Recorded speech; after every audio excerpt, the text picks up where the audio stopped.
All right, and we are live. Today I am joined by Nate Endicott. Did I pronounce that right? Yep. Yep. All right, and we're going to be discussing HIMS and HERS health. Now, me and Nate, we are buddies. We have similar interests and investing philosophies, I would say. We both hold very concentrated portfolios, and one name that we both hold is HIMS and HERS health. So let's get right into it. Nate, I wanted to ask you what got you into HIMS and HERS health stock? And I know recently you doubled down on your position. And Yep. after I want to hear the history of you getting into HIMS. What made you double down? Yeah. So I originally invested in 2023 when the stock was around like $5 or $6 or $7, without understanding what I was buying, and so I later sold, like the classic story of every investor that they buy something and sell later. And then in the yen carry trade, when I think it tanked to like $14 is when I actually started a position. And all I knew at the time was just the fundamentals, like they're growing like crazy, super, founder led. And so I was like, you know what, I'll buy now. And I just kind of like what I do is I buy a little bit and start investigating, and then I start buying more if I really like the company. And so at the time, it felt like it was a good deal. It was like, I don't know, a $2 billion company. Wow. And so yeah, I bought around $14 at that point just because the growth and fundamentals. And then I doubled on heavily right before earnings because I really did research on, the executive team, how often they spin out products, the board, also the growth, also how like they're just the brand is becoming bigger and bigger. No debt, 300 million cash, like it checks all the boxes for me. And so I was like, oh crap, like I didn't really realize what I was holding, as much as I thought I did. And so once I investigate a little more, I'm like, I got to double down, regardless of if I thought it would have gone down 20% on earnings, honestly. So I got Mhm. lucky that it's now at 55 or $56, whatever it's at. Yeah, it's rare to find a company like HIMS and HERS health, like you said, with not only the staggering growth, because there are names out there that are growing really fast, but Yep. HIMS is growing extremely fast, is profitable, growing free cash flow per share, no debt. Yep. So there's so many green flags, and it's funny when you said like you don't understand the company. Whenever I was doing well, I came about HIMS and HERS late last year of 2024, so I'm not nearly as much of an OG as you are. But um, one of these YouTubers that I like to watch, like a finance YouTuber, I won't call him out, but he was basically shitting on HIMS and HERS, saying, "Oh, well, yeah, I don't like touching, stocks like this. These are meme stocks, and Right. they don't trade based on fundamentals." So I'm looking into this company, into the financial metrics, and like I said, the founder, the CEO. I'm like, dude, what about this company is a meme stock? Right. Is not like this company's incredible. Are you kidding me? So that was really an eye-opening moment where I'm like, dude, a lot of these people simply, number one, do not do their research, Yep. and two, they simply do not understand HIMS and HERS as a company. And that leads us right into our next topic. Is Nate, is HIMS just a GLP-1 company after all? Yes, the end of it. I would say no, it's not. However, it is a large part of revenue, and I think it is a large part of why we got such high growth.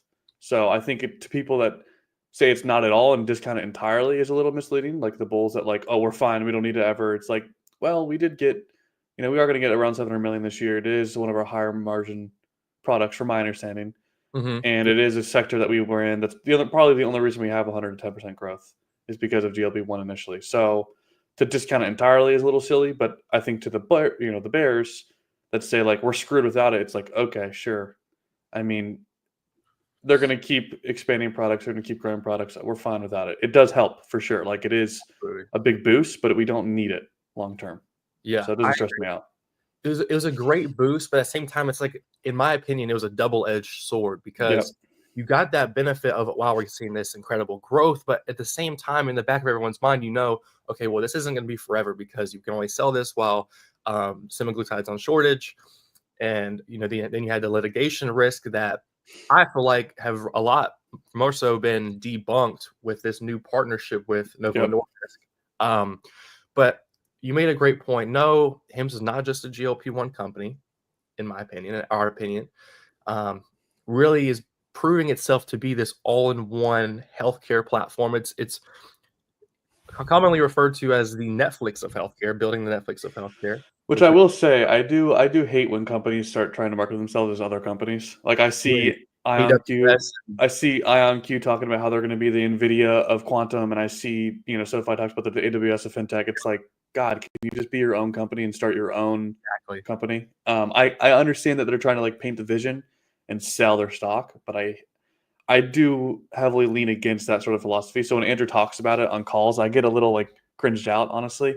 Hmm. I get his vision and I get what he's trying to do, and I respect that. But I don't like that he always tries to frame it as we're going to be the Netflix of healthcare. Just say we're going to be HIMS, and here's what our roadmap is, rather than we're going to try and copy someone else and this big name that you know about. But I do, I see both sides. As a CEO, you're trying to sell your stock and sell your company, so I Hmm. get that. But I'm not entirely a fan of that approach, honestly.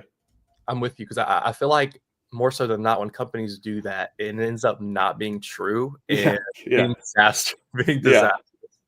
Um, but yeah, so let's move on to the Novo Nordisk news where they're offering Wegovy. What are your thoughts on this partnership, and do you see it as removing these litigation risks for HIMS?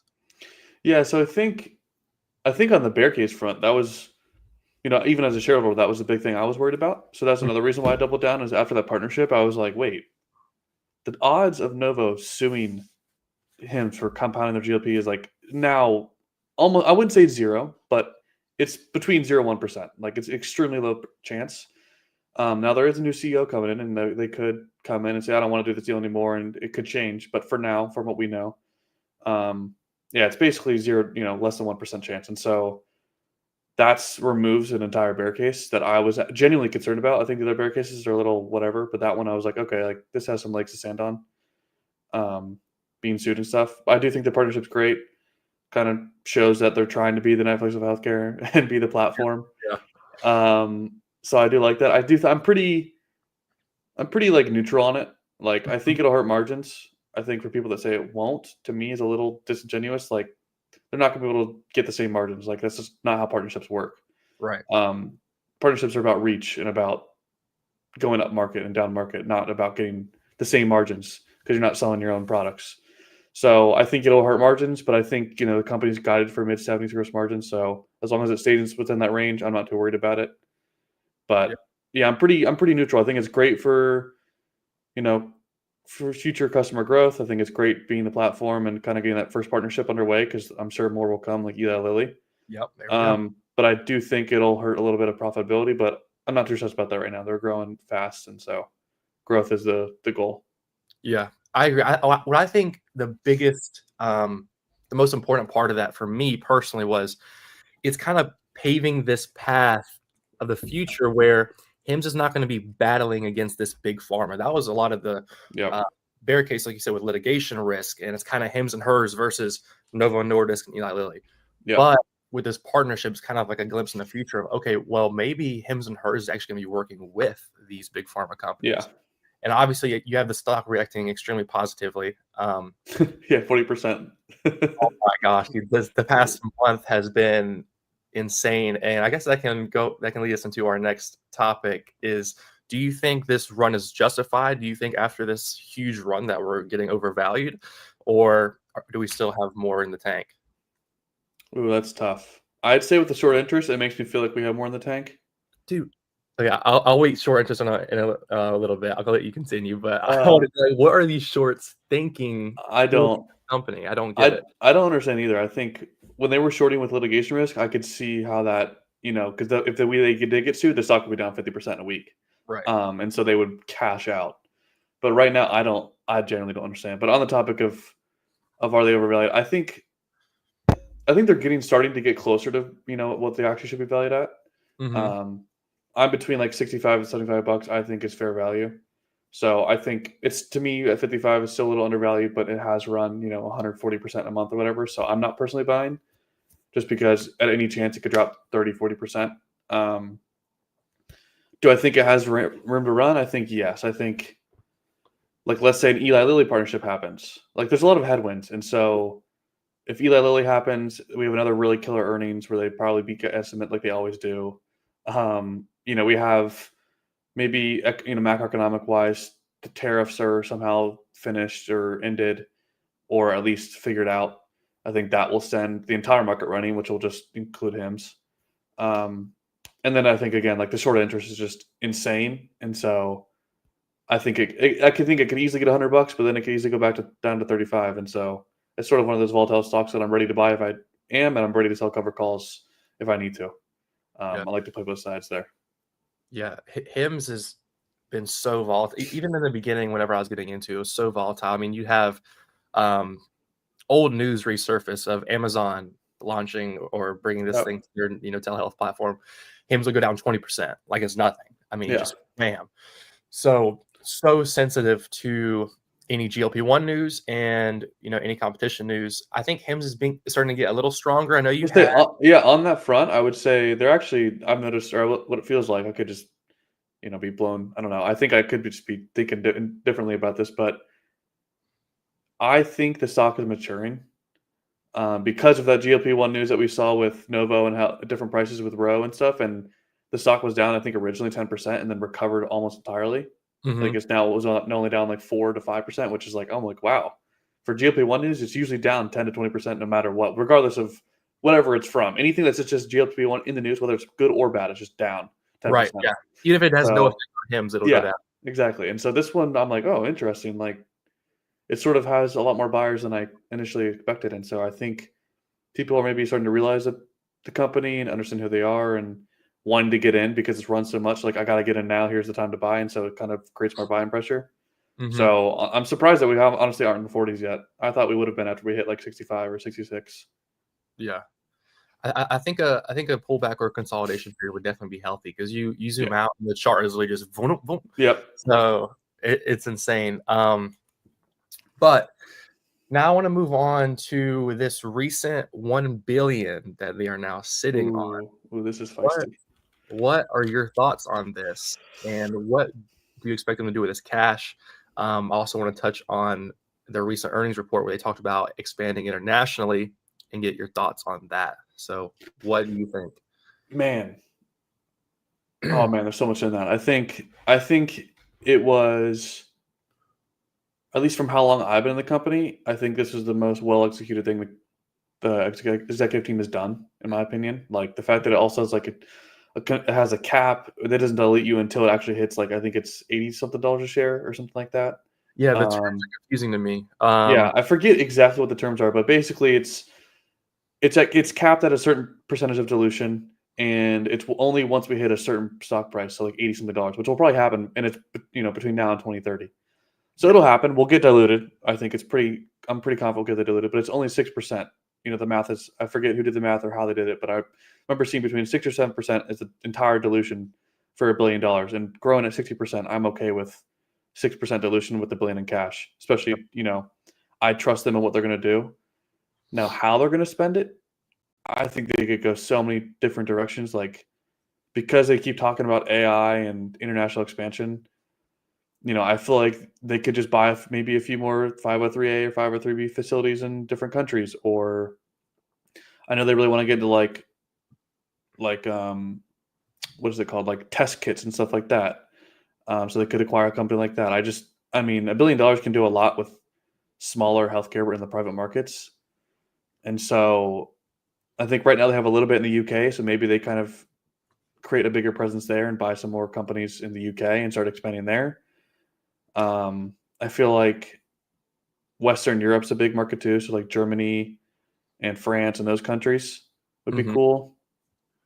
I Do think you it's like do you go ahead. pardon to interrupt, but do you feel like international expansion I know me and you are just peasant, measly shareholders, but do you feel like international expansion is the move right now? Because in their last earnings report, you have them report 2.4 million subscribers, which is Yeah. huge from where they started. But to me, that's still a very, very small number with lots of room to grow in the US. Yeah. What are your thoughts on that? Do you think that that is the move going forward, or right now, I should say?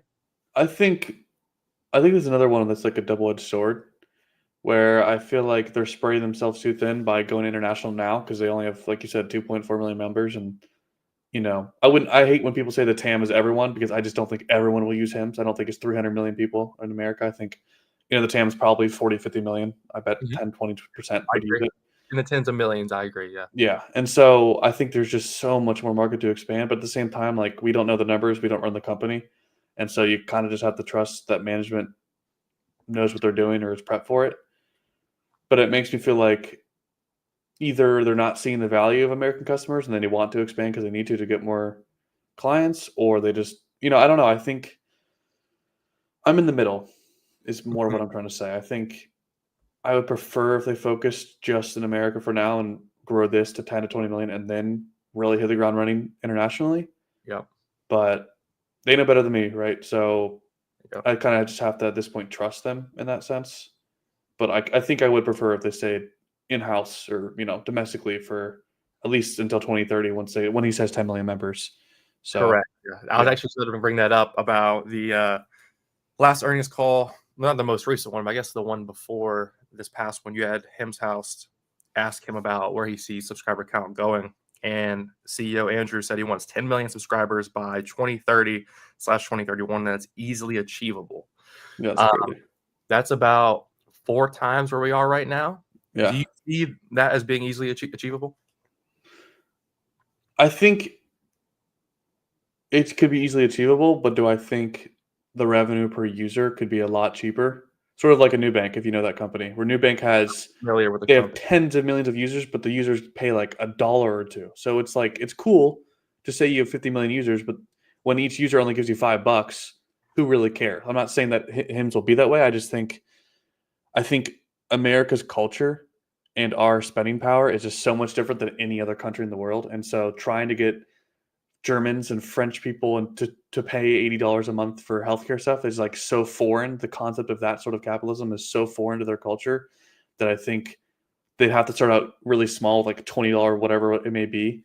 And so I just feel like you can probably get the members, but will the margins stay the same? Will the net income stay the same? And that's more of my worry is like focusing too much on members. Mhm. But I do prefer to have more members just because you kind of can cross sell and upsell, and that means the brand is bigger, the company's bigger. So I don't care. I don't mind as much, and I trust them to kind of still guide for that 70% gross margins. But I don't want them to focus too much on. We got to get 10 million members. I'd rather have 10 million profitable members, whether it's 2031 or 2032. I'd prefer that than 2030. Let's rush and get 10 million members just to say we did it. But I trust the management team. I think they'll kill it. So Yeah, I agree with you. I trust management. They haven't given us a reason to not trust them. yeah, Right now, I mean, subscribers are growing 38%.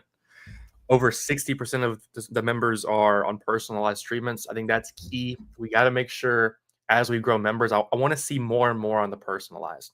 And the percentage on personalized is very strong in dermatology. I think it's over 80% of men and women's dermatology is on personalized solutions. So personalization is going to be key. I also want to see monthly online revenue per average subscriber continue to go up. I remember you said, like, if the revenue per member is so low, then it doesn't really matter that much. But right now it's about $84, up 53% year over year for the monthly yeah, online revenue.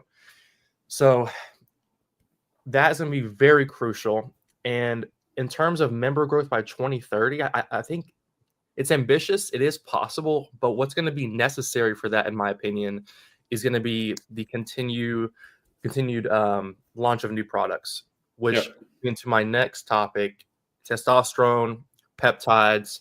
What are your thoughts on those products going forward? Because they are supposed to launch, I think, later on this year. Yeah, I think this is second half of this year, which would be. I think I'm pumped for that. I think Hmm. that market's huge, and it's one of those markets that's recurring, because people that use usually tested or any sort of test, and peptides is pretty much recurring, like most of their products. But yeah, I'm pretty pumped for it. I'm not honestly as educated in that market that I want to be. Like, I don't understand the peptide market as much as I feel like some do compared to when they own Hims. I do understand, like, because I like to lift and stuff like that, so I understand tests and like how it's used and what it's used for.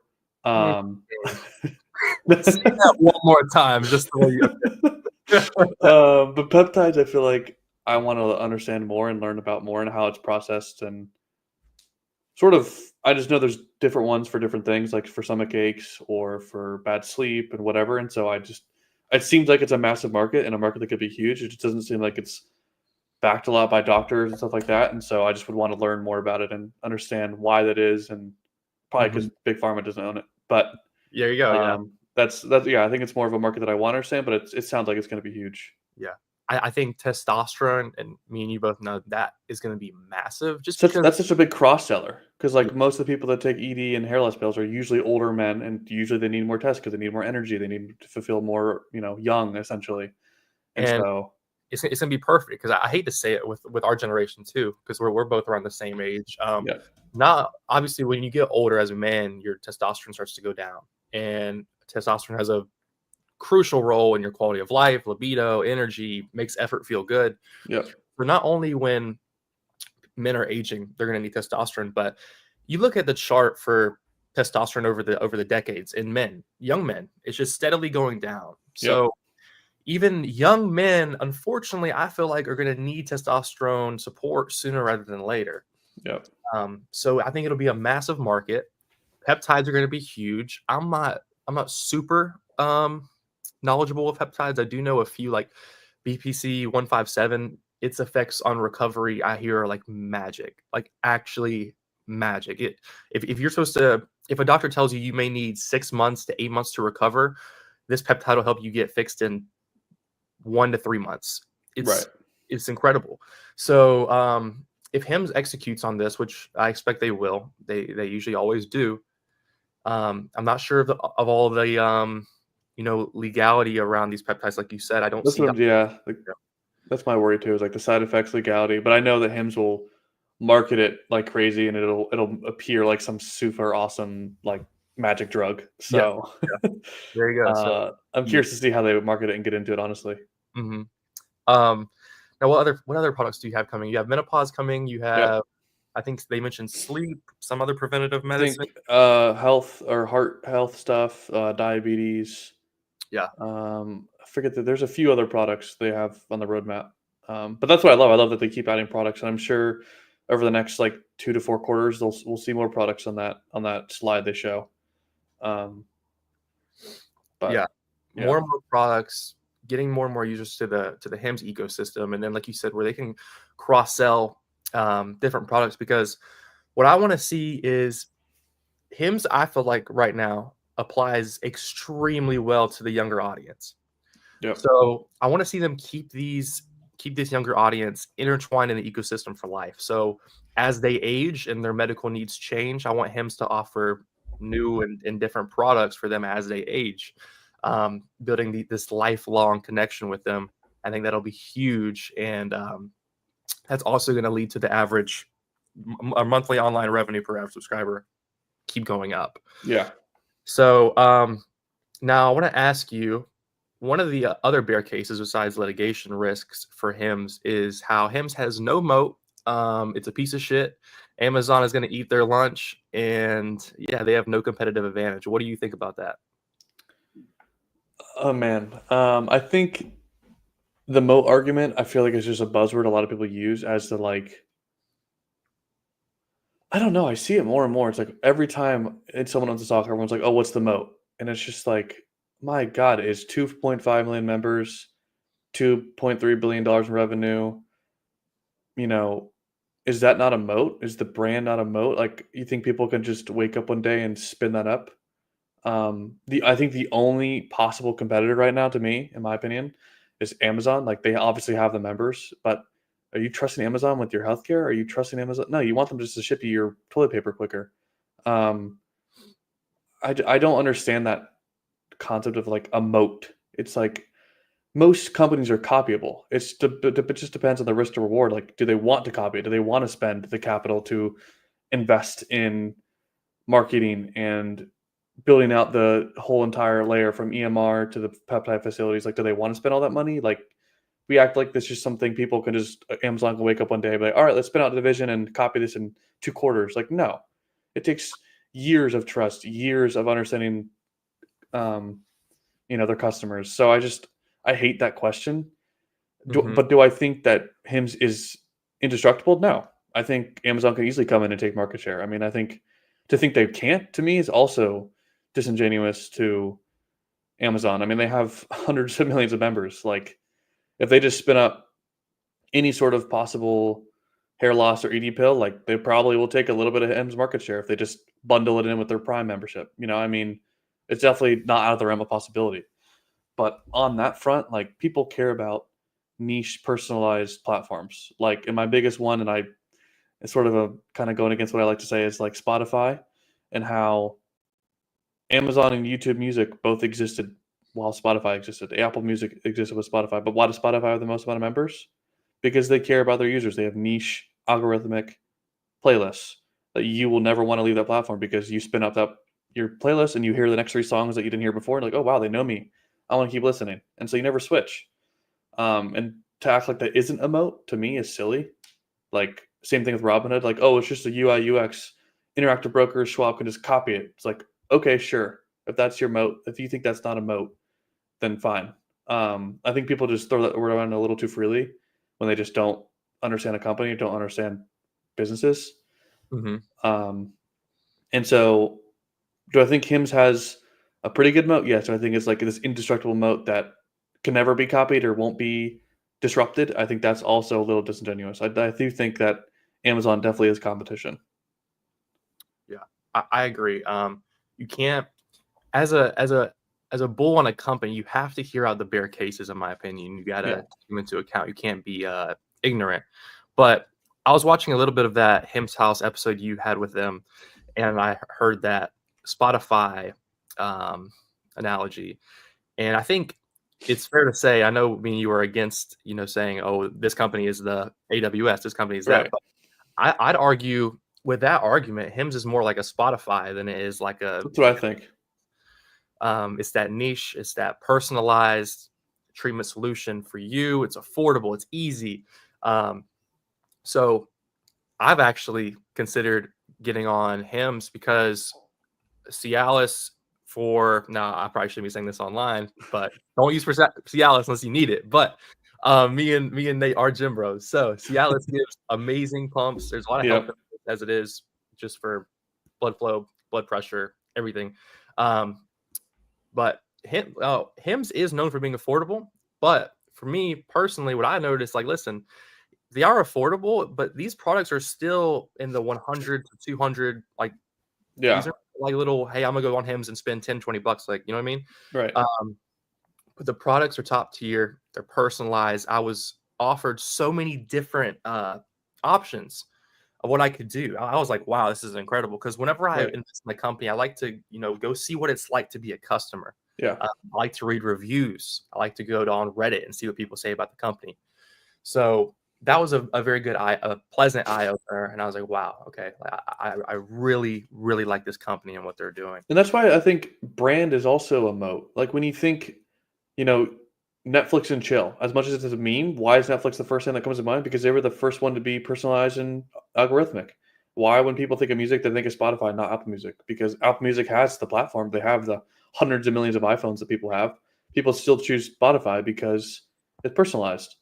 And so I think to also discount a brand as not being a moat to me is just silly. Like you can't just brand creates trust, it creates, name. I don't know. I just think it's the moat argument to me is always silly. Yeah. I think it's also, like you said, it's very hard for a company in its infancy like Hims to have a moat. Like, he's only barely over 2 million members. Right. We're sitting around a 10 billion market cap. Like, I can't think of many or any other companies this small where they just, oh yeah, their moat is just so strong and they're irreplaceable. And saying Amazon's just going to come in and eat your lunch is, in my opinion, it's stupid because, I mean, look at Shopify. Yeah. I can think of so many businesses that people have been like, oh, well, Amazon just going to crush them. They don't. Yes, Right. Amazon has their hands in a lot of different things, but no, just because Amazon is attempting to come after your business or this and that does not mean that your company is just moatless and is gone. Yeah. And it's not a winner take all market. Like you just said, like multiple companies can win. Like I think people just look at moat as like, can it be copied? If it can be copied, that means no moat. And I just think people think too binary. Like it's not that simple. You can't just copy and paste a brand and all that stuff that we talked about. And so, yeah, I just think it's a word that's thrown around by people that, in my opinion, are a little bit of like uneducated investors where they just look at, can this be copied? Yes, it can. Okay, it has no moat. It can't be copied. Okay, no moat. That means I've got to invest. It's like it's not really how that works. Yep. I agree. One more topic we'll talk about, and then we'll end this little episode.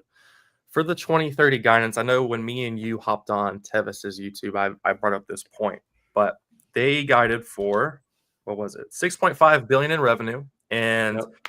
adjusted EBITDA of 1.3 billion. So I mentioned this once, I'll mention it again. In 2022, HIMS guided for 1.2 billion in revenue and 100 million in adjusted EBITDA for 2025. If anyone that's unaware, 2025 is the year we are currently in. We are now on track to deliver 2 times the revenue and 3 times the EBITDA.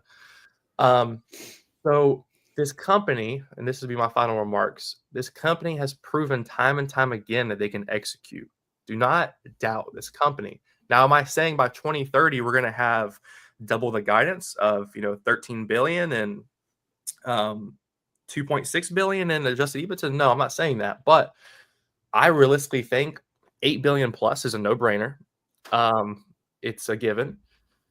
Just do not doubt this company. Andrew is doing a phenomenal job leading this company. And as for me, I'm not selling a single share.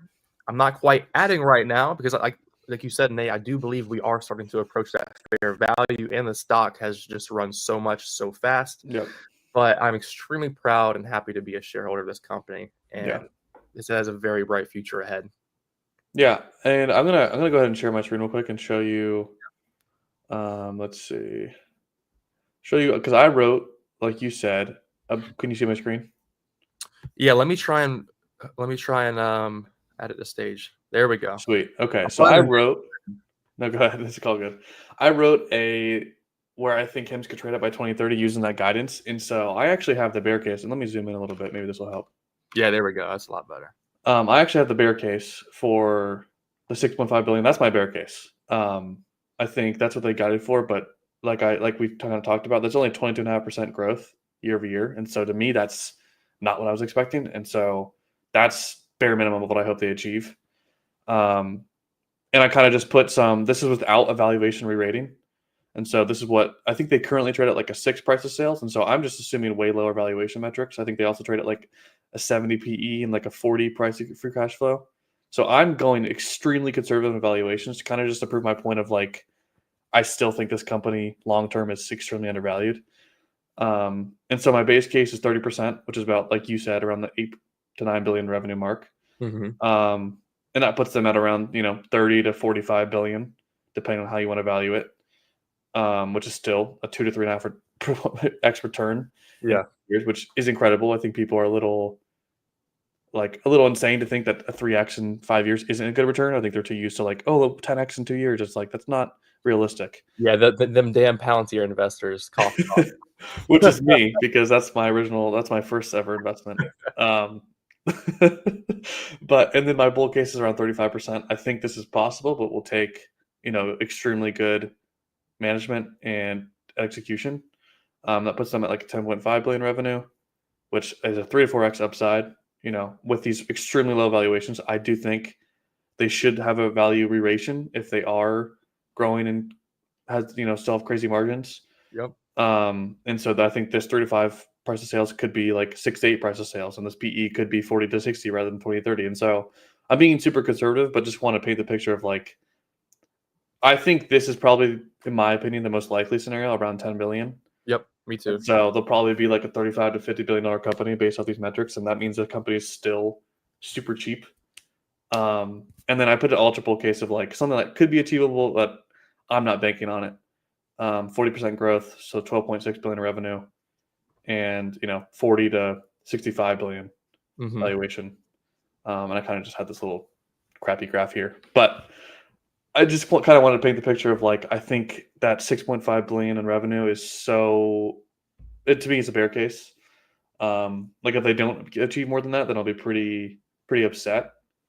But I think even then it still has upside from that bear case. I think it's like a 2x from here from that bear case, which 100% return over 5 years is still incredible. And people need to understand that is like what it's supposed to be like. You're Mhm. not supposed to 10x every 5 years. Right. And so I think people get a little too hypey when they see everyone talking about, $125 by June and 100x in 5 years. And so I kind of wanted just to set more realistic expectations with like actual numbers and not just hype. Yeah. But yeah, I am excited for the future growth. I think they'll kill it. I'm kind of in the ballpark of like 9 to 10 billion is what I hope they actually hit.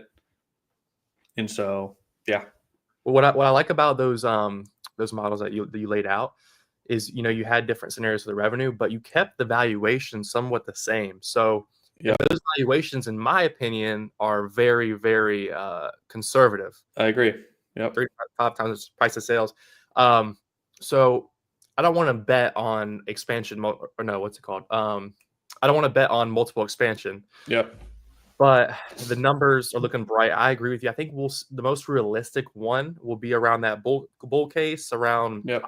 Personally, I'll say 9 to 10 billion in revenue. I'll aim for Yep. that. I think that's a safe bet. Um, so regardless, you're looking at, what was the math? 3 to 4x from here, or two Yeah. to So the bull case, well, around 10 billion revenue would be a 3 4x from here. So either between like a 35 to like a $55 billion company, somewhere in there, depending on if there's no, like you said, no multiple expansion. And so I'm right. betting on that because I think the market can get it wrong for so long, and then Mhm. we'll have one year where it's hyper valued and like Palantir, where I think that company is ungodly overvalued. But yeah, I think I want to bet on just keeping it conservative on the valuation front because it could be a point. It still could still be underappreciated, and so I don't want to bet on a 15 price of sales. I mean, if it was 15 price of sales, we'd be retiring. Yeah, yeah, But for real. so I just want to bet on that conservative price of sales, and even then, it still shows, in my opinion, a lot of upside. And so I kind of just wanted to highlight that, like you said, make it conservative, but still show that there's extreme upside without being hypey. Yep, I agree, brother. All right, man. Well, I think that was a hell of a first episode. Yeah, Um, man, it was fun. I had a great time. We got to do this more often. Maybe we'll have. I'd like to do a episode where I get to sell you on one of my stocks and you get to sell me on one of yours. Okay. I think that'd be a lot of fun. But for now, I'm gonna head to the gym. Be safe, man. I had a great time with you today, Hey, dude. and we'll definitely stay in touch and have to do this again. Sweet. Thanks for having me hop on. It was fun. Hell yeah, brother. Be safe. Yep. Peace.